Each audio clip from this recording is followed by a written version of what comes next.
ইয়েমেনের সশস্ত্র হুথি বিদ্রোহীদের অদম্য মনোবলের সঙ্গে পেরে না উঠে শেষ পর্যন্ত যুদ্ধবিরতিতে গেছে যুক্তরাষ্ট্র। হুথিদের মতো সাদামাটা অস্ত্রে সজ্জিত একটি গোষ্ঠী আধুনিক সমরাস্ত্রের অধিকারী যুক্তরাষ্ট্রকে কিভাবে যুদ্ধবিরতিতে বাধ্য করেছে, এই নিয়ে চলছে আলোচনা। জানা গেছে, যুদ্ধবিরতির আগে ইয়েমেনের আকাশে যুক্তরাষ্ট্রের অত্যাধুনিক যুদ্ধবিমানের জন্য অপ্রত্যাশিত হুমকি হয়ে উঠেছিল হুথিদের সাধারণ বিমান প্রতিরক্ষা ব্যবস্থা। এমনকি ইয়েমেনে বিমান হামলার সময় যুক্তরাষ্ট্রের একটি F-35 জয়েন্ট স্ট্রাইক ফাইটার এবং বেশ কয়েকটি F-16 ভাইপারকে ভূপাতিত করার খুব কাছাকাছি চলে গিয়েছিল হুথিরা।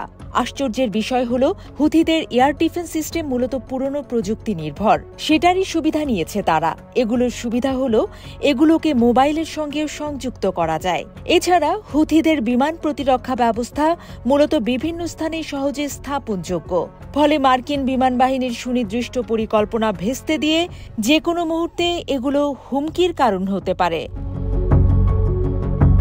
আরও একটি অবাক করার মতো বিষয় হল, হুথিদের এয়ার ডিফেন্স সিস্টেমে ব্যবহার করা হয় প্যাসিভ ইনফ্রারেড সেন্সর এবং জোড়াতালি দেয়া এয়ার টু এয়ার মিসাইল, যে কারণে মার্কিন পাইলটরা হুথিদের আক্রমণের আগাম সতর্কতা পাওয়া তো দূরের কথা, কখন তাদের বিমান হামলার শিকার হতে যাচ্ছে সে বিষয়েও কোনো পূর্বাভাস পায় না।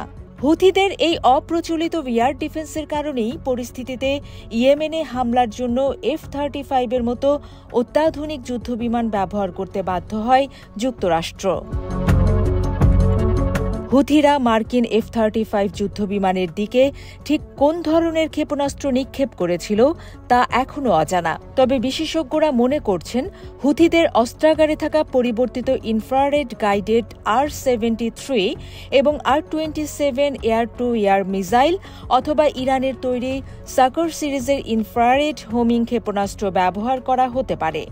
যদিও সাকর 358 ক্ষেপণাস্ত্রের উচ্চ এবং দ্রুত উড়ন্ত যুদ্ধবিমানকে আঘাত করার ক্ষমতা খুবই সীমিত, তবুও অতীতে শত্রুর যুদ্ধবিমানের জন্য এগুলো ঝুঁকি তৈরি করতে সক্ষম হয়েছে। মার্কিন যুদ্ধবিমান F-35-এ অত্যাধুনিক ইলেকট্রনিক ওয়্যারফেয়ার স্যুট সহ সর্বাধুনিক সব সিস্টেম থাকলেও এটি হুথিদের এয়ার ডিফেন্স সিস্টেম থেকে পুরোপুরি সুরক্ষিত নয়। হুথিদের বিমান প্রতিরক্ষা ব্যবস্থার মূল শক্তি হল এর প্যাসিভ ইনফ্রারেড সেন্সর।